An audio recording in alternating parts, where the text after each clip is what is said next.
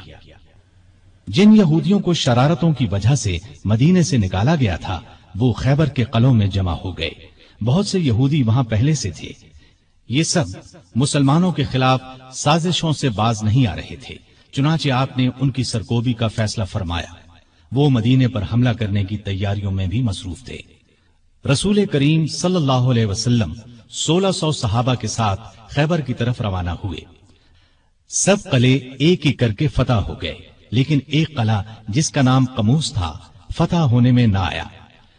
جب آپ کے کئی صحابہ کی کوششیں کامیاب نہ ہو سکیں تو آپ نے فرمایا میں کل جھنڈا ایک ایسے شخص کو دوں گا جو اللہ اور اس کے رسول سے محبت کرتا ہے اور اللہ اور اس کا رسول اس سے محبت کرتے ہیں، جس کے ہاتھ پر خیبر فتح ہو جائے گا۔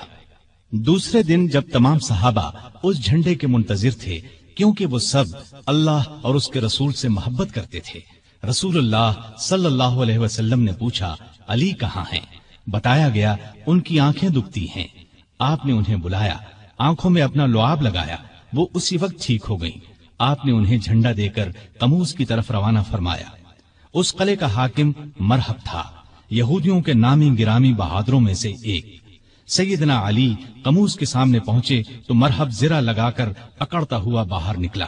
سیدنا علی کو مقابل دیکھا اور بولا کیا مسلمانوں کی فوج میں تم سے بہتر کوئی آدمی نہیں؟ خیبر جانتا ہے کہ میں مرحب ہوں، ہتھیار بند، بہادر، تجربے کار اور لڑائی کے بھڑکتے شعلوں کا مقابلہ کرنے والا۔ سیدنا علی نے اس کے جواب میں فرمایا میں وہ شخص ہوں کہ میری ماں نے میرا نام حیدر رکھا، جنگل کے شیر کی طرح ہیبت ناک اور بہادر، میں دشمن کو آنکھ جھپکنے میں ختم کر دیتا ہوں۔ مرحب نے آگے بڑھ کر تلوار کا وار کیا، سیدنا علی تیزی سے ایک طرف ہو گئے، پھر انہوں نے مرحب پر ایسا بھرپور وار کیا کہ ان کی تلوار اس کے خود کو کاٹ کر کھوپڑی میں اتر گئی۔ پھر فوج کو لے کر آگے بڑھے، قلعے کا دروازہ توڑ کر اندر گھس گئے۔ اس طرح قموس بھی فتح ہو گیا، سارے خیبر پر مسلمانوں کا قبضہ ہو گیا۔ واپس لوٹے تو آپ صلی اللہ علیہ وسلم نے ان کی پیشانی کو چوم لیا، فرمایا اللہ تجھ سے راضی ہوا اور میں بھی۔ سیدنا علی یہ سن کر رونے لگے، یہ رونا خوشی کا تھا۔ اس موقع پر کچھ لوگ جو حبشہ میں رہ گئے تھے لوٹ آئے، ان میں سیدنا علی کے بھائی جعفر بن ابی طالب رضی اللہ عنہ بھی تھے۔ ان کے آنے کی بھی سب کو بہت خوشی تھی۔ کئی سال کے بچھڑے بھائی ایک دوسرے سے ملے تو آنکھوں سے آنسو بہ نکلے۔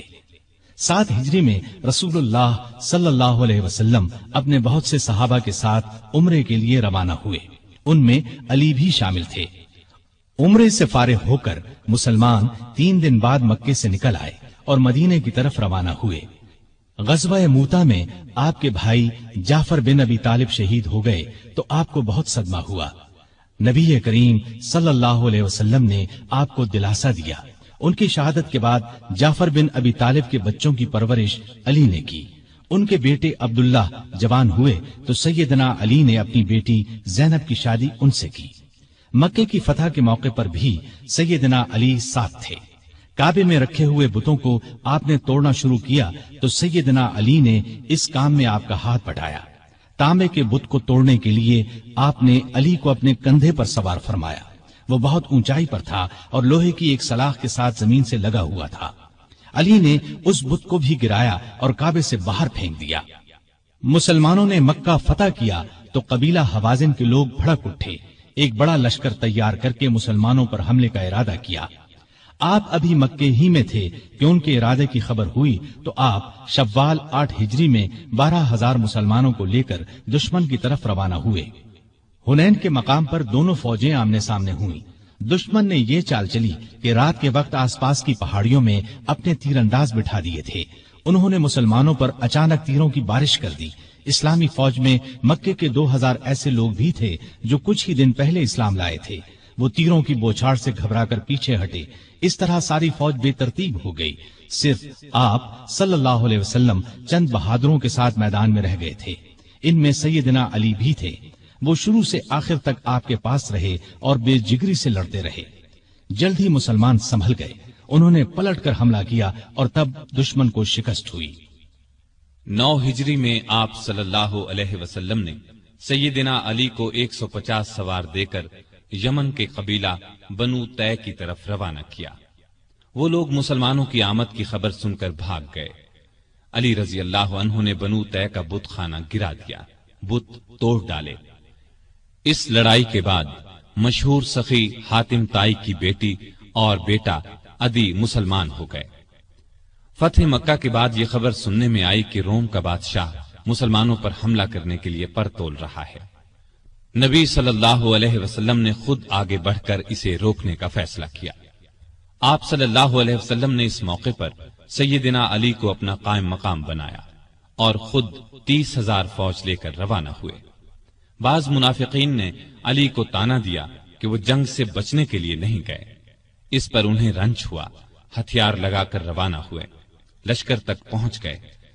نبی صلی اللہ علیہ وسلم نے ان سے آنے کی وجہ پوچھی تو عرض کیا، اے اللہ کے رسول صلی اللہ علیہ وسلم، میں نے شروع سے لے کر آج تک اللہ کی راہ میں لڑنے سے قدم پیچھے نہیں ہٹائے، لیکن معلوم نہیں اس مرتبہ مجھے جہاد میں شریک کرنے کے بجائے مدینے میں کیوں چھوڑ دیا گیا۔ یہ سن کر نبی صلی اللہ علیہ وسلم نے ارشاد فرمایا، اے علی، کیا تم اس بات سے راضی نہیں کہ تمہارا میرے ساتھ وہی تعلق ہو جو موسیٰ علیہ السلام کا ہارون علیہ السلام سے تھا، سوائے اس کے کہ میرے بعد کوئی نبی نہیں ہوگا۔ مطلب یہ تھا کہ جس طرح موسیٰ علیہ السلام کوہ طور پر جاتے وقت ہارون علیہ السلام کو اپنا قائم مقام بنا گئے تھے، اسی طرح میں نے تمہیں اپنا قائم مقام بنایا تھا۔ لیکن ہارون علیہ السلام نبی بھی تھے، جبکہ تم نبی نہیں ہو سکتے، اس لیے کہ میرے بعد کوئی نبی نہیں آئے گا۔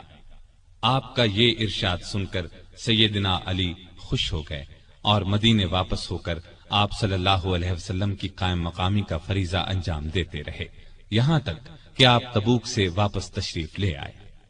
مکہ کی فتح کے بعد نبی صلی اللہ علیہ وسلم نے سیدنا خالد بن ولید کو حکم دیا کہ وہ یمن جا کر قبیلہ ہمدان کو اسلام کی دعوت دیں۔ وہ گئے، بہت کوشش کی، لیکن انہوں نے اسلام قبول نہ کیا۔ اب آپ صلی اللہ علیہ وسلم نے سیدنا علی کو بھیجا۔ آپ صلی اللہ علیہ وسلم نے قبیلہ ہمدان کے نام ایک خط بھی دیا۔ علی رضی اللہ عنہ نے وہ خط انہیں سنایا اور اسلام کی دعوت دی۔ اس خط کے الفاظ کا اثر ان پر ہوا۔ پھر سیدنا علی نے جو ان کے سامنے واز کیا وہ بھی بہت اثر انگیز تھا، چنانچہ ان لوگوں نے اسلام قبول کر لیا۔ سیدنا علی رضی اللہ عنہ نے یہ خبر آپ صلی اللہ علیہ وسلم کو بھیجی۔ نبی صلی اللہ علیہ وسلم نے سجدہ شکر ادا کیا اور فرمایا، ہمدان کے لوگوں پر سلامتی ہو، ہمدان کے لوگوں پر سلامتی ہو۔ ہجرت کے 10ویں سال نبی صلی اللہ علیہ وسلم نے علی رضی اللہ عنہ کو ایک اور قبیلے مزہج کی طرف روانہ فرمایا تاکہ انہیں اسلام کی دعوت دی جائے۔ آپ صلی اللہ علیہ وسلم نے ہدایت فرمائی کہ اس وقت تک تلوار نہ اٹھائی جائے جب تک تم پر کوئی حملہ نہ کرے۔ سیدنا علی رضی اللہ عنہ 300 سواروں کے ساتھ مزہج کے علاقے میں پہنچے۔ وہ لوگ لڑنے پر تلے ہوئے تھے، چنانچہ زبردست مارکا ہوا۔ آخر وہ لوگ بھاگ نکلے۔ اس کے بعد قبیلے کے سردار اور بہت سے دوسرے لوگ خود علی رضی اللہ عنہ کی خدمت میں حاضر ہوئے اور مسلمان ہو گئے۔ نبی صلی اللہ علیہ وسلم نے علی کو وہاں کا قاضی بھی مقرر فرمایا۔ آپ رضی اللہ عنہ چند ماہ وہاں رہے۔ اس دوران میں سیدنا علی رضی اللہ عنہ نے مقدمات کے فیصلے بھی کیے۔ ہجرت کے 10ویں سال رسول کریم صلی اللہ علیہ وسلم نے حج کیا۔ سیدنا علی بھی یمن سے آ کر اس یادگار حج میں شریک ہوئے۔ انہوں نے رسول اللہ صلی اللہ علیہ وسلم کے حکم پر قربانی کے اونٹوں کا گوشت تقسیم کیا۔ حج سے واپس آنے کے کچھ ہی عرصے بعد نبی صلی اللہ علیہ وسلم بیمار ہوئے۔ ہجرت کے 11ویں سال آپ صلی اللہ علیہ وسلم اس دنیا سے تشریف لے گئے۔ یہ صدمہ علی رضی اللہ عنہ کی زندگی کا سب سے بڑا صدمہ تھا۔ انہوں نے عباس رضی اللہ عنہ، ان کے 2 بیٹوں قسم اور فضل رضی اللہ عنہم اور ایک انصاری صحابی کے ساتھ مل کر آپ صلی اللہ علیہ وسلم کو غسل دیا۔ اس وقت انہوں نے نبی صلی اللہ علیہ وسلم کے جسم اطہر کو اپنے بدن سے لگا رکھا۔ قبر مبارک تیار ہو گئی تو سیدنا علی نے فضل بن عباس، اسامہ بن زید اور عبد الرحمن بن عوف رضی اللہ عنہم کے ساتھ مل کر نبی صلی اللہ علیہ وآلہ وسلم کو قبر میں اتارا۔ آپ صلی اللہ علیہ وسلم کے بعد مسلمانوں نے سیدنا ابو بکر صدیق رضی اللہ عنہ کو خلیفہ چن لیا۔ 6 ماہ بعد سیدہ فاطمہ رضی اللہ عنہا بھی اس دنیا سے رحلت کر گئیں۔ ابو بکر کو علی سے بہت محبت تھی، ان کی بہت عزت کرتے تھے، خلافت کے کاموں میں ان سے مشورے بھی لیتے تھے۔ علی بھی ان سے اسی طرح محبت کرتے تھے۔ مرتد ہو جانے والوں سے جنگ ہوئی تو علی نے بھی دوسرے صحابہ کے ساتھ مل کر ان کا مقابلہ کیا۔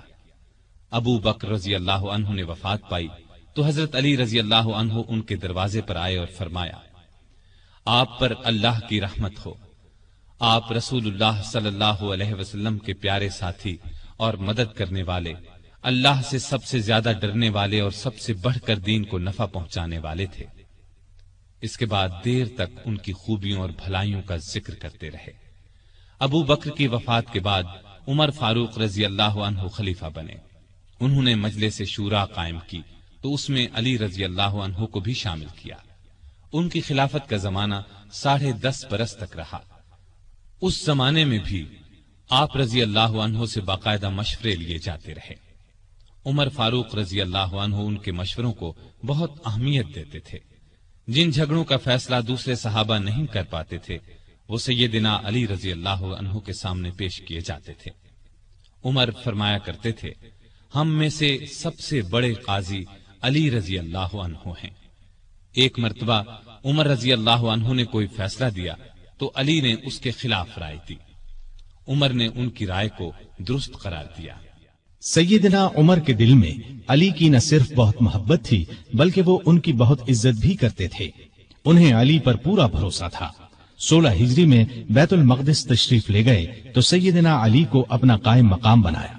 سیدنا عمر کے زمانے میں سب سے بڑی لڑائی نہامند کی لڑائی سمجھی جاتی ہے۔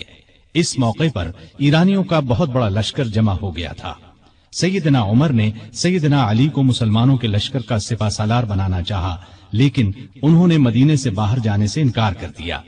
پھر عمر نے خود سالار بن کر جانے کا ارادہ کیا تو سیدنا علی نے اس کا بھی مشورہ نہ دیا اور فرمایا، آپ مدینے کو ہرگز نہ چھوڑیں۔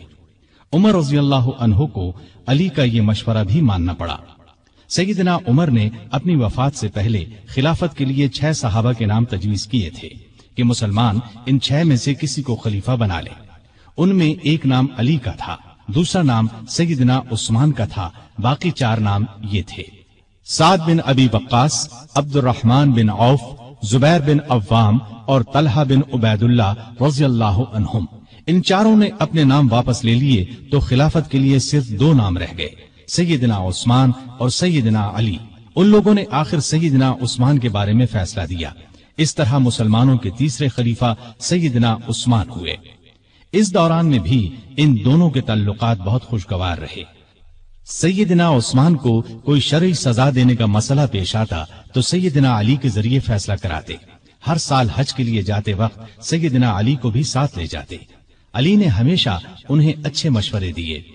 جس زمانے میں سیدنا عثمان کے خلاف سازش شروع ہوئی تو علی نے سازش کی آگ کو بجھانے کے لیے عثمان کو بہت مشورے دیے۔ مصر کے باغی مدینے پر چڑھائے تو سیدنا علی نے انہیں سمجھا بجھا کر واپس روانہ کیا۔ وہ لوگ تو سیدنا عثمان کے خون کے پیاسے تھے۔ رات کی تاریکی میں پھر لوٹ آئے۔ کوفے اور بصرے کے باغیوں نے بھی ان کا ساتھ دیا۔ انہوں نے سیدنا عثمان کے گھر کو گھیر لیا۔ اس وقت بھی سیدنا علی نے انہیں سمجھانے کی بہت کوشش کی۔ وہ نہ مانے تو اپنے بیٹوں سیدنا حسن اور سیدنا حسین رضی اللہ عنہما کو سیدنا عثمان کی حفاظت کے لیے ان کے دروازے پر مامور فرمایا۔ ایک مرتبہ بڑی مشکل سے سیدنا عثمان تک پانی پہنچایا۔ اس جھڑپ میں حسن زخمی ہوئے۔ پھر کچھ باغی دیوار پھاند کر اندر داخل ہوئے اور سیدنا عثمان کو شہید کر دیا۔ ان کی شہادت کے بعد مدینے کی حالت عجیب تھی۔ شہر پر ان باغیوں کا قبضہ تھا۔ ہر طرف افراتفری کا عالم تھا۔ لاکھوں مربع میل پر پھیلی ہوئی اسلامی سلطنت کا کوئی سربراہ نہیں تھا۔ ان سب کا خیال تھا کہ اس نازک وقت میں علی رضی اللہ عنہ ہی خلافت کے لائق ہیں۔ آخر سیدنا علی سے درخواست کی گئی کہ وہ خلافت کی ذمہ داری سنبھالے، لیکن انہوں نے صاف انکار کر دیا۔ ان کے انکار سے حالات اور بھی نازک ہو گئے، اس لیے کہ خلافت کی جگہ زیادہ دن تک خالی نہیں چھوڑی جا سکتی تھی۔ اب مہاجرین، انصار اور مدینے میں موجود تمام لوگوں نے سیدنا علی سے سخت اصرار کیا کہ وہ خلیفہ بننا منظور کر لیں۔ یہ درخواست کرنے والوں میں باغی بھی شامل تھے۔ آخر سیدنا علی کو ان سب کی بات ماننا پڑی اور خلافت کا بوجھ اٹھانے کے لیے تیار ہو گئے۔ چنانچہ سیدنا عثمان کی شہادت کے 3 دن یا 6 دن بعد مدینے میں موجود تمام لوگوں نے مسجد نبوی میں سیدنا علی کے ہاتھ پر بیعت کر لی۔ اس طرح وہ مسلمانوں کے چوتھے خلیفہ راشد بنے۔ وہ 4.25 سال تک خلیفہ رہے۔ اس ساری مدت وہ سخت مشکلات میں گھرے رہے۔ کوئی اور ہوتا تو شاید ہمت ہار جاتا، لیکن وہ اللہ کے بھروسے پر تمام مشکلات اور مصیبتوں کا آخری دم تک بڑے حوصلے اور پامردی کے ساتھ مقابلہ کرتے رہے۔ خلیفہ بنتے ہی سب سے پہلی مشکل یہ پیش آئی کہ عثمان کے قاتلوں کو کس طرح پکڑا جائے۔ سیدنا عثمان کی شہادت کوئی معمولی واقعہ نہیں تھی۔ جو ہی سیدنا عثمان کی شہادت کی خبر چاروں طرف پھیلی، لاکھوں مسلمان غم اور غصے سے تڑپ اٹھے۔ ہر طرف سے بس یہی آواز بلند ہونے لگی، عثمان کے خون کا بدلہ لیا جائے، ان کے قاتلوں کو پکڑ کر سخت سزا دی جائے۔ سیدنا علی رضی اللہ عنہ بھی قاتلوں کو پکڑنا چاہتے تھے، لیکن مشکل یہ تھی کہ جو لوگ سیدنا عثمان رضی اللہ عنہ کے مکان کو گھیرنے میں شریک تھے، ان کی تعداد ہزاروں میں تھی۔ ان میں سے قاتلوں کو تلاش کرنا آسان کام نہ تھا۔ کسی خاص شخص کے خلاف موقع کا کوئی گواہ موجود نہ تھا۔ سیدنا عثمان رضی اللہ عنہ کی شہادت کے وقت صرف ان کی زوجہ محترمہ نائلہ رضی اللہ عنہا ان کے پاس موجود تھی۔ شوہر کو بچانے کی کوشش میں ان کے ہاتھ کی 3 انگلیاں کٹ گئی تھیں۔ ان سے پوچھا گیا تو انہوں نے صرف اتنا بتایا کہ 3 آدمی اندر آئے تھے۔ ان میں سے ایک محمد بن ابی بکر تھے۔ یہ ابو بکر کے چھوٹے بیٹے تھے۔ والد کی وفات کے بعد ان کی پرورش سیدنا علی نے کی تھی۔ ان کے علاوہ 2 آدمیوں کے بارے میں نائلہ رضی اللہ عنہا نے بتایا کہ وہ انہیں نہیں پہچانتی۔ علی رضی اللہ عنہ نے محمد بن ابی بکر کو پکڑ کر پوچھا تو انہوں نے کہا، میں مکان میں داخل ضرور ہوا تھا، لیکن جب عثمان رضی اللہ عنہ نے مجھ سے فرمایا کہ بھتیجے تمہارے والد زندہ ہوتے تو انہیں تمہاری یہ حرکت پسند نہ آتی، تو میں شرمندہ ہو کر پیچھے ہٹ گیا اور باہر نکل گیا۔ نائلہ رضی اللہ عنہا نے بھی محمد بن ابی بکر کی بات کی تصدیق کی۔ غرض اس طرح اصل قاتلوں کا پتہ نہ چل سکا اور سیدنا علی رضی اللہ عنہ کوئی کاروائی نہ کر سکے۔ بہت سے لوگ اس موقع پر اس شک میں مبتلا ہو گئے کہ سیدنا علی رضی اللہ عنہ جان بوجھ کر قاتلوں کو نہیں پکڑ رہے۔ اس شک کی ایک وجہ یہ تھی کہ سارے باغی علی رضی اللہ عنہ کی بیعت کر چکے تھے اور بہت سے تو ان کی فوج میں شامل ہو گئے تھے۔ اس وقت کے حالات یہ اجازت نہیں دیتے تھے کہ ان سب کو چن چن کر فوج سے نکال دیا جائے۔ اسلام کا قانون بھی یہ اجازت نہیں دیتا کہ گواہی کے بغیر کسی کو قاتل ٹھہرایا جائے۔ تاہم اکثر لوگ سیدنا علی کی مشکلات سے پوری طرح آگاہ تھے۔ علی سے یہ بات ثابت ہے کہ قسم اٹھا کر فرماتے تھے کہ میں عثمان کی شہادت سے بالکل بری ہوں۔ اس زمانے میں آپ نے یہ قدم اٹھایا کہ سیدنا عثمان کے گورنروں کو ہٹا کر ان سب کی جگہ نئے گورنر مقرر فرمائے۔ نئے گورنر اپنے اپنے صوبے اور علاقے میں پہنچ گئے۔ پرانے گورنروں نے ان کے لیے جگہ چھوڑ دی۔ امیر معاویہ رضی اللہ عنہ نے گورنری سے دستبردار ہونے سے انکار کر دیا۔ ان کی جگہ سیدنا علی نے سہل بن حنیف کو شام کا گورنر مقرر فرمایا تھا۔ یہ جب شام کی سرحد پر پہنچے تو امیر معاویہ رضی اللہ عنہ کی فوج نے انہیں واپس جانے پر مجبور کر دیا، اور سیدنا معاویہ نے ان کے ذریعے سیدنا علی رضی اللہ عنہ کو یہ پیغام پہنچایا: جب تک عثمان کے قاتلوں کو نہیں پکڑا جائے گا وہ گورنری سے دستبردار نہیں ہوں گے۔ گویا سیدنا علی کے راستے میں سب سے پہلی یہ رکاوٹ پیش آئی۔ ابھی وہ اس کی طرف پوری طرح توجہ نہیں دے سکے تھے کہ ایک اور مشکل پیش آ گئی۔ سیدنا عثمان کی شہادت سے پہلے امت کی ماں سیدہ عائشہ رضی اللہ عنہا حج کے لیے مکہ گئی تھی۔ حج کے بعد مکے سے واپس آ رہی تھی کہ راستے میں ان کے ایک قریبی رشتہ دار ملے۔ انہوں نے بتایا کہ سیدنا عثمان شہید کر دیے گئے ہیں اور لوگوں نے سیدنا علی کے ہاتھ پر بیعت کر لی ہے، لیکن مدینے میں ابھی تک فتنہ اور فساد پھیلا ہوا ہے۔ یہ خبر سن کر وہ مکے کی طرف واپس پلٹ گئیں۔ اتنے میں مدینے سے سیدنا طلحہ اور سیدنا زبیر بھی ان کے پاس پہنچ گئے۔ یہ دونوں بہت اونچے مرتبے کے بزرگ تھے، عشرہ مبشرہ میں سے تھے۔ انہوں نے بھی یہی بتایا کہ مدینے کے لوگ فسادیوں کے ہاتھوں پریشان ہیں، نہ تو وہ اپنی حفاظت کر سکتے ہیں اور نہ ان میں سیدنا عثمان کے خون کا بدلہ لینے کی طاقت ہے۔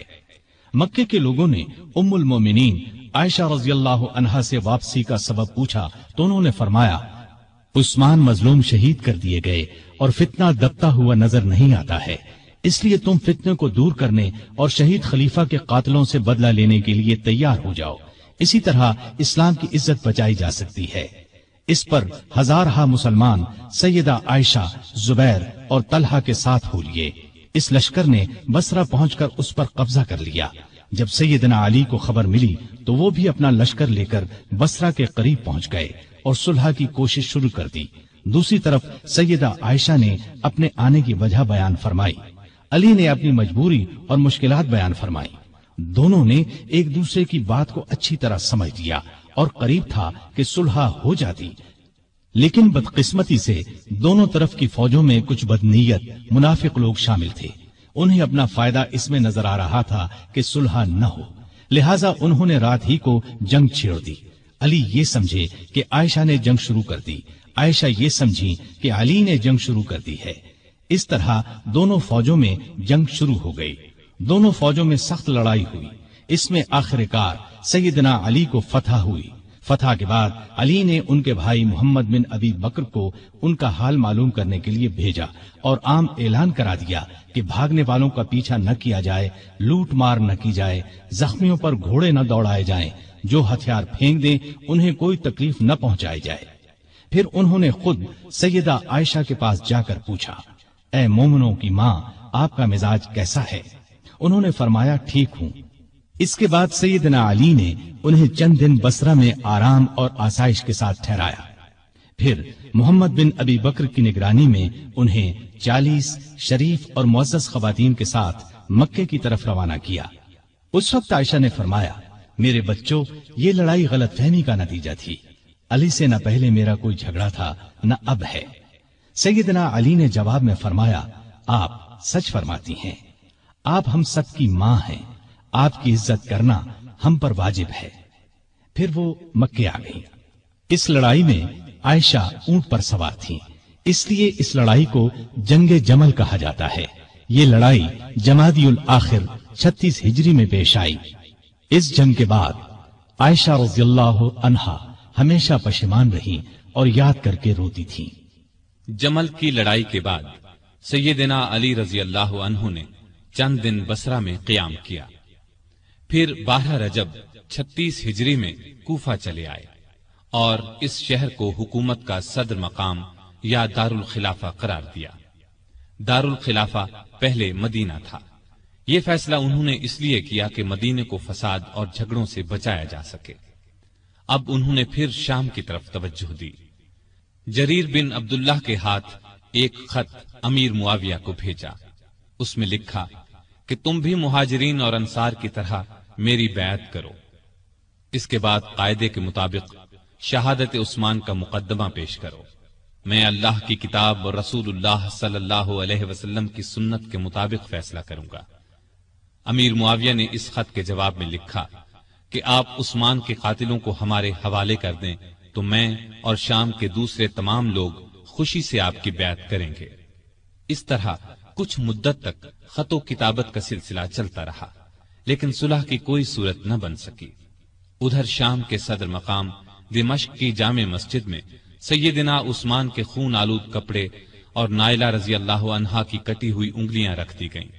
ان کو دیکھ دیکھ کر لوگ زار و قطار روتے تھے، قاتلوں سے بدلہ لینے کا عہد کرتے تھے۔ جب علی کو یقین ہو گیا کہ امیر معاویہ بیعت نہیں کریں گے تو انہوں نے جنگ کی تیاری کی اور قریباً 80,000 فوج لے کر شام کی طرف روانہ ہونے کا ارادہ کیا۔ دوسری طرف امیر معاویہ بھی ایک بڑے لشکر کے ساتھ مقابلے کے لیے آئے۔ دونوں فوجیں دریائے فرات کے قریب پہنچیں۔ شامی فوجوں نے گھاٹ پر قبضہ کر کے پانی پر پہرے بٹھا دیے، لیکن دوسرے دن سیدنا علی رضی اللہ عنہ کی فوج نے شامیوں پر حملہ کر کے انہیں پیچھے دھکیل دیا اور گھاٹ پر قبضہ کر کے سب کے لیے پانی عام کر دیا۔ اب دونوں فوجوں نے صفین کے مقام پر ایک دوسرے کے سامنے مورچے قائم کر لیے۔ یہ مقام شہر حلب کے جنوب مشرق اور شہر حمص کے شمال مغرب میں دریائے فرات کے کنارے پر تھا۔ 3 مہینے 20 دن تک دونوں فوجیں آمنے سامنے پڑی رہیں۔ اس دوران میں دونوں فریق بات چیت کے ذریعے مسئلہ حل کرنے کی بھرپور کوشش کرتے رہے، لیکن افسوس کسی فیصلے پر نہ پہنچ سکے۔ چھوٹی چھوٹی جھڑپیں ہوتی رہیں۔ عام لڑائی محرم 37 ہجری تک شروع نہ ہو سکی۔ آخر سفر میں دونوں فوجوں میں جنگ شروع ہوئی۔ یہ جنگ کئی دن تک جاری رہی۔ دونوں طرف مسلمانوں کا خون بہتا رہا۔ منافق اور فسادی لوگ اس موقع سے خوب فائدہ اٹھاتے رہے۔ انہی لوگوں کی وجہ سے صلح کی کوششیں ناکام ہوتی رہیں۔ پھر ایک دن علی رضی اللہ عنہ کی فوج نے اتنا زبردست دباؤ ڈالا کہ شامی فوج کے پاؤں اکھڑنے لگے۔ اتنے میں شامی فوج کا ایک دستہ قرآن کو نیزوں پر اٹھا کر آگے بڑھا اور پکار کر کہا، یہ دیکھو ہمارے اور تمہارے درمیان اللہ کی کتاب ہے۔ علی رضی اللہ عنہ کی فوج نے قرآن دیکھ کر ہاتھ روک لیے۔ لڑائی بند ہو گئی۔ اس کے بعد پھر بات چیت شروع ہو گئی۔ آخر طے پایا کہ خلافت کا فیصلہ 2 ثالثوں کے سپرد کر دیا جائے۔ وہ آپس میں مل کر جو فیصلہ کریں گے ان کا فیصلہ سب کو قبول ہوگا۔ ایک ثالث سیدنا علی رضی اللہ عنہ مقرر کریں، دوسرا ثالث امیر معاویہ رضی اللہ عنہ مقرر کریں گے۔ چنانچہ سیدنا علی کی طرف سے ابو موسیٰ اشعری رضی اللہ عنہ مقرر ہوئے اور امیر معاویہ کی طرف سے عمرو بن عاص رضی اللہ عنہ۔ ان سے کہا گیا کہ وہ رمضان کے مہینے تک فیصلہ کر دیں۔ اس کے بعد سیدنا امیر معاویہ رضی اللہ عنہ اپنی فوج کے ساتھ دمشق چلے گئے۔ سیدنا علی کوفے کی طرف روانہ ہوئے۔ اس موقع پر ان کی فوج 2 حصوں میں بٹ گئی۔ ایک حصہ ثالث مقرر کرنے کا حامی تھا، جبکہ دوسرا کہتا تھا کہ قرآن کو چھوڑ کر انسانوں کو حکم یا فیصلہ کرنے والا بنانا گناہ ہے۔ دونوں گروہ آپس میں جھگڑتے رہتے تھے اور بات بات پر تلواریں نکال لیتے تھے۔ علی رضی اللہ عنہ بڑی مشکل سے انہیں کوفہ تک لائے، لیکن 12,000 آدمی جو ثالثوں سے فیصلہ کرانے کے خلاف تھے فوج سے الگ ہو کر ہرورا کے مقام پر چلے گئے۔ ان لوگوں کو خارجی کہا گیا۔ دونوں ثالثوں نے جو فیصلہ دیا وہ ایک دوسرے سے مختلف تھا۔ سیدنا ابو موسیٰ اشعری کا فیصلہ یہ تھا کہ علی اور امیر معاویہ میں سے کسی کو خلیفہ مقرر نہ کیا جائے، انہیں چھوڑ کر مسلمان جسے چاہیں خلیفہ بنا لیں۔ سیدنا عمرو بن عاص کا فیصلہ یہ تھا کہ ابو موسیٰ اشعری نے علی کو خلافت سے الگ کر دیا ہے، میں ان کی جگہ معاویہ کو خلیفہ مقرر کرتا ہوں۔ اس پر ہر طرف شور مچ گیا۔ سیدنا علی کے حامیوں نے یہ فیصلہ ماننے سے انکار کر دیا۔ اب پھر سیدنا علی فوج لے کر دمشق کی طرف بڑھنا چاہتے تھے کہ خارجیوں نے ہر طرف فساد مچا دیا۔ انہوں نے جتھے بنا کر لوگوں کو لوٹنا شروع کر دیا۔ آخر علی رضی اللہ عنہ پہلے ان کی طرف بڑھے۔ نہروان کے مقام پر شدید جنگ ہوئی، 4000 خارجی مارے گئے۔ اس طرح خارجیوں کا زور ٹوٹ گیا، لیکن ان کی ٹولیاں آئے دن فتنہ برپا کرتی رہتی تھیں۔ دوسری طرف سیدنا امیر معاویہ نے عمرو بن عاص کو فوج دے کر مصر پر چڑھائی کر دی۔ وہاں علی کی طرف سے محمد بن ابی بکر گورنر تھے۔ انہوں نے شامی فوج سے شکست کھائی اور خود بھی گرفتار ہوئے، پھر قتل کر دیے گئے۔ مصر کے بعد شامی فوج نے حجاز، عراق اور یمن وغیرہ پر حملے شروع کر دیے۔ علی کو ملک کی اندرونی شورشوں کی وجہ سے اسلامی فتوحات کے دائرے کو بڑھانے کا موقع نہ مل سکا۔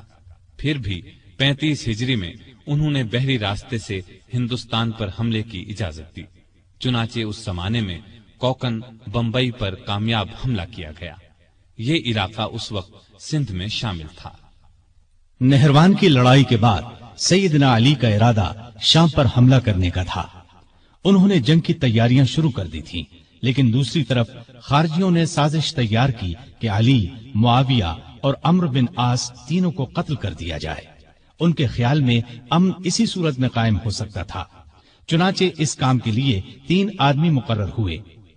عبد الرحمن بن ملجم نے علی کو، برق بن عبداللہ نے امیر معاویہ کو اور عمرو بن بکر نے عمرو بن عاص کو شہید کرنے کا ذمہ لیا۔ ان بدبختوں نے رمضان 40 ہجری میں ایک ہی روز فجر کی نماز کے وقت ان تینوں بزرگوں پر حملہ کرنے کا فیصلہ کیا۔ مصر کے گورنر عمرو بن عاص اس روز بیمار تھے۔ انہوں نے اس روز خارجہ بن حذافہ کو نماز پڑھانے کے لیے بھیجا، لہذا عمرو بن بکر نے ان کے دھوکے میں خارجہ بن حذافہ کو شہید کر دیا۔ دمشق میں برق بن عبداللہ نے امیر معاویہ پر حملہ اس وقت کیا جب وہ مسجد کے دروازے سے نکل رہے تھے۔ انہیں معمولی زخم آیا۔ کوفے میں عبد الرحمن بن ملجم ملعون سیدنا علی کے راستے میں چھپ کر بیٹھ گیا۔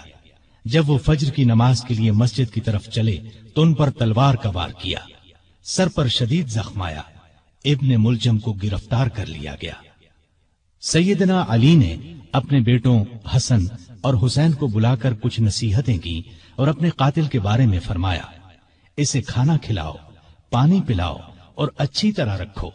اگر میں اس زخم سے مر جاؤں تو اسے قتل کرنا، شریعت کا یہی حکم ہے۔ اس کے ناک اور کان وغیرہ نہ کاٹنا۔ اگر میں بچ گیا تو میری مرضی، چاہے اس سے بدلہ لوں یا معاف کر دوں۔ ابن ملجم کی تلوار زہر آلود تھی، وہ اس زخم سے شہید ہو گئے۔ انا للہ و انا الیہ راجعون۔ یہ رمضان کی 17، 18، 19، 20 یا 21 میں سے کوئی تاریخ تھی۔ ہجرت کا 40واں سال تھا اور ان کی عمر اس وقت 63 سال تھی۔ سیدنا علی کو اپنی خلافت کے زمانے میں سکون کا سانس لینا نصیب نہ ہوا، پھر بھی انہوں نے ملکی انتظامات کے سلسلے میں کوئی کسر اٹھا نہ رکھی۔ مزاج میں حد درجے سادگی تھی، اللہ کا خوف بے پناہ تھا۔ فقیرانہ زندگی بسر کی، گورنروں اور افسروں کی سخت نگرانی کرتے تھے۔ کسی عہدیدار کے خلاف شکایت ملتی تو اس کے خلاف کارروائی کرتے۔ آپ کو عدل و انصاف کا حد درجے خیال تھا، سب سے پورا انصاف کرتے تھے، یہاں تک کہ اپنی ذات سے بھی انصاف کرتے۔ ہر ایک کے لیے ان کا دروازہ ہر وقت کھلا رہتا تھا، بلا روک ٹوک کوئی بھی ان کے پاس آ سکتا تھا۔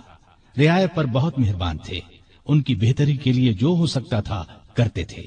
بازاروں میں گشت کرتے تھے، بیت المال میں جو رقم جمع ہوتی تھی کھلے دل کے ساتھ غریبوں، مسکینوں اور دوسرے حقداروں میں تقسیم فرما دیتے۔ غیر مسلموں کے ساتھ بھی اچھا برتاؤ کرتے تھے۔ بصرے کے گورنر عثمان بن حنیف نے کسی امیر آدمی کی دعوت قبول کر لی۔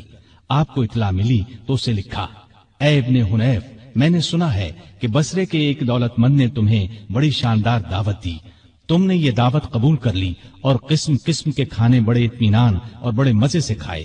مجھے تم سے یہ امید نہیں تھی کہ تم اس قسم کی دعوتوں میں شریک ہوا کرو گے جن میں غریبوں کو پوچھا تک نہیں جاتا۔ اپنے حق سے زیادہ بیت المال سے ایک پیسہ بھی لینا حرام سمجھتے تھے۔ ملک کی حفاظت کے لیے چھوٹی بڑی فوجی چھاونیاں قائم کی، کئی مضبوط قلعے بنوائے، دریائے فرات پر ایک پل بنوایا، بعض جگہوں پر مسجدیں بھی بنوائیں۔ عمر بھر کسی نہ کسی صورت دین کی خدمت کرتے رہے۔ کافروں کے خلاف تمام بڑی بڑی لڑائیوں میں رسول اللہ صلی اللہ علیہ وسلم کے ساتھ رہے، ہر لڑائی میں جان ہتھیلی پر رکھ کر لڑے۔ یمن کے ہزاروں لوگوں کو اپنی کوششوں سے مسلمان بنایا۔ ان کو ایک بار اطلاع ملی کہ کچھ لوگ ہیں جو انہیں معبود مانتے ہیں۔ آپ نے ان لوگوں کو پکڑوایا اور سخت سزا دی، البتہ جن لوگوں نے توبہ کی انہیں چھوڑ دیا۔ سیدنا علی رضی اللہ عنہ نے مثالی زندگی بسر کی، تمام زندگی معمولی سے مکان میں رہے، دروازے پر کوئی دربان نہیں ہوتا تھا، شان اور شوکت سے نفرت تھی، کپڑوں میں پیوند لگے ہوتے، پیوند خود ہی لگا لیتے، دکانداروں کو چیک کرتے تھے، اپنا وظیفہ اور دوسری آمدنی خیرات کر دیتے تھے۔ ایک دن اپنے خادم قمبر کو بازار لے گئے، اپنے لیے موٹا جھوٹا کپڑا خریدا، اس کے لیے قیمتی۔ اس نے کہا، میرے لیے ایسے کپڑے کی کیا ضرورت تھی؟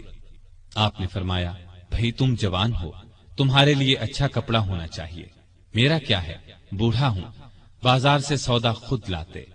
زریر نامی شخص نے آپ کے دسترخوان پر سادہ کھانا دیکھ کر کہا، آپ کو پرندوں کا گوشت پسند نہیں؟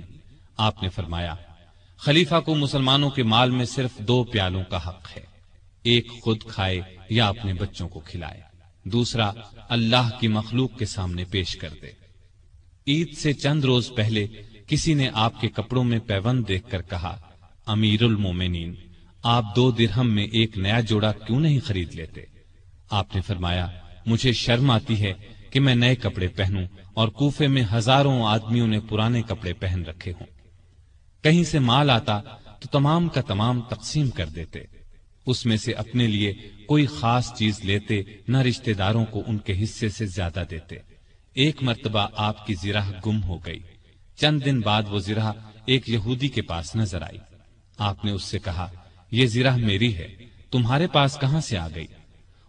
اس نے کہا، نہیں، زرہ میری ہے۔ سیدنا علی رضی اللہ عنہ امیر المؤمنین تھے، چاہتے تو اس سے زبردستی لے سکتے تھے، لیکن انہوں نے ایسا نہیں کیا۔ معاملہ کوفے کے قاضی شریح کی عدالت میں لے گئے۔ قاضی صاحب نے آپ کا دعویٰ سنا، یہودی کا جواب سنا، پھر علی سے کہا، اپنے گواہ لائیے۔ انہوں نے فرمایا، میرا بیٹا حسن اور غلام قمبر اس بات کے گواہ ہیں کہ زرہ میری ہے، ان کی گواہی لے لیں۔ قاضی صاحب نے کہا، بیٹے کی باپ کے حق میں اور غلام کی آقا کے حق میں گواہی قبول نہیں کی جا سکتی۔ اس پر سیدنا علی نے فرمایا، عجیب بات ہے، آپ حسن کی گواہی قبول نہیں کرتے، کیا آپ کو معلوم نہیں ہے کہ رسول اللہ صلی اللہ علیہ وسلم نے حسن اور حسین کو جنت کے جوانوں کے سردار فرمایا ہے؟ قاضی صاحب نے کہا، مجھے یہ بات معلوم ہے، لیکن میں حسن کی گواہی نہیں لوں گا۔ اگر کسی کے رتبے کو دیکھ کر فیصلہ دینا ہوتا تو آپ کا یہ فرمانا ہی کافی تھا کہ زرہ میری ہے۔ یہ سن کر علی نے خوش ہو کر فرمایا، مجھے آپ کا فیصلہ منظور ہے، یہ زرہ یہودی کے پاس ہی رہے گی۔ ان کی بات سن کر یہودی پکار اٹھا۔ قاضی صاحب نے جو فیصلہ دیا اور علی نے جس طرح اس فیصلے کو مانا، اس سے مجھے یقین ہو گیا کہ آپ کا دین سچا ہے، یہ زرہ واقعی علی رضی اللہ عنہ کی ہے۔ اس کے ساتھ ہی وہ کلمہ پڑھ کر مسلمان ہو گیا۔ آپ درمیانے قد کے دوہرے بدن کے تھے، چہرہ بہت خوبصورت اور باروب رونق والا تھا۔ خیبر کی لڑائی کے موقع پر رسول اللہ صلی اللہ علیہ وسلم نے آپ کو دعا دی تھی، اے اللہ، علی سے گرمی سردی کا اثر دور کر دے۔ اس دعا کا یہ اثر تھا کہ آپ ہر موسم میں ہر طرح کا کپڑا پہن لیتے تھے، ضرورت کے وقت آپ محنت مزدوری کر لیتے تھے۔ آپ علم کا سمندر تھے، آپ کی علمی باتیں بہت مشہور اور حیرت انگیز ہیں۔ ایک عورت سیدنا علی رضی اللہ عنہ کی خدمت میں حاضر ہوئی۔ اس نے شکایت کی کہ میرا بھائی 600 دینار چھوڑ کر فوت ہوا ہے۔ جب یہ رقم وارثوں میں تقسیم کی گئی تو مجھے صرف 1 دینار دیا گیا کہ تمہارے حصے میں 1 ہی دینار آتا ہے۔ آپ رضی اللہ عنہ نے اس کی شکایت پر غور کیا، پھر بولے، شاید تمہارے بھائی نے 1 بیوی، 2 لڑکیاں، 1 ماں، 1 بہن اور 12 بیٹے چھوڑے ہیں۔ عورت نے حیران ہو کر کہا، آپ کا اندازہ بالکل درست ہے۔ اس پر سیدنا علی رضی اللہ عنہ نے فرمایا، تب تمہارے حصے میں ایک ہی دینار آتا ہے۔ سیدنا علی دن رات کا زیادہ حصہ اللہ کی عبادت میں گزارتے تھے۔ نماز پڑھتے تو اللہ کی ذات کے سوا کسی چیز کا ہوش نہ رہتا۔ صدیق اکبر، فاروق اعظم اور عثمان ذو النورین رضی اللہ عنہم اپنے دور خلافت میں سیدنا علی سے خاص معاملات میں مشورہ کرتے تھے۔ شجاعت سیدنا علی کا خاص وصف تھا۔ اتنے بہادر اور نڈر تھے کہ طاقتور سے طاقتور دشمن کی پرواہ نہیں کرتے تھے۔ تبوک کے علاوہ قریب قریب ہر لڑائی میں وہ شریک رہے۔ انہیں اللہ کا شیر لقب ملا۔ نہتے پر وار نہیں کرتے تھے۔ ایک لڑائی میں اپنے دشمن کو گرا لیا، اسے قتل کرنے لگے تو اس نے ان کے منہ پر تھوک دیا، وہ فوراً اس کے سینے سے اتر آئے، اس کی جان بخش دی۔ کسی نے پوچھا، آپ نے اسے کیوں چھوڑ دیا؟ فرمایا، میں تو اس سے اللہ کے لیے لڑ رہا تھا، اس نے جو حرکت کی تو اس پر مجھے غصہ آ گیا، اب میں اسے قتل کرتا تو گویا اس قتل میں میرا غصہ بھی شامل ہوتا، اس کا مطلب یہ ہوتا کہ میں نے اسے اپنی ذات کے لیے قتل کیا ہے۔ سیدنا علی کی بہادری کے واقعات ہمیشہ تابندہ رہیں گے۔ ان کو رسول اللہ صلی اللہ علیہ وسلم سے بہت محبت تھی۔ رسول اللہ کو بھی سیدنا علی اور آپ کی اولاد سے بہت محبت تھی۔ سیدنا حسن اور حسین کو رسول کریم صلی اللہ علیہ وسلم اپنے کندھوں پر اٹھاتے اور فرمایا کرتے تھے، اے اللہ، میں ان دونوں سے محبت کرتا ہوں، جو ان سے محبت کرے تو بھی اس سے محبت کر، اور جو ان سے بغض رکھے تو بھی انہیں مبغوض رکھ۔ سیدہ فاطمہ سے سیدنا علی کے ہاں 3 بیٹے اور 2 بیٹیاں ہوئیں۔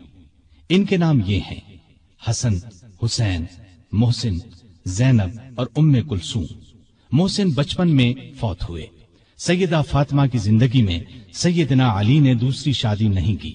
ان کی وفات کے بعد کئی شادیاں کی، جن سے 11 لڑکے اور 15 لڑکیاں ہوئیں۔ اس طرح ان کے کل 14 لڑکے اور 17 لڑکیاں ہوئیں۔ آپ کے چند حکیمانہ اقوال یہ ہیں، غریب وہ ہے جس کا کوئی دوست نہ ہو، گناہوں پر شرمندہ ہونا ان کو مٹا دیتا ہے، اور نیکیوں پر مغرور ہونا ان کو برباد کر دیتا ہے۔ علم مال سے بہتر ہے، اس لیے کہ علم تمہاری حفاظت کرتا ہے، جبکہ مال کی حفاظت تمہیں کرنا پڑتی ہے۔ جو چیز نہ آتی ہو اس کے سیکھنے میں شرم نہ کرو۔ کسی سوال کا جواب نہ آتا ہو تو یہ کہنے میں نہ شرماؤ کہ میں نہیں جانتا۔ سخاوت وہ ہے جو مانگنے سے پہلے ہو۔ معاف کر دینا بہت اچھا انتقام ہے۔ مصیبت میں گھبرانا سب سے بڑی مصیبت ہے۔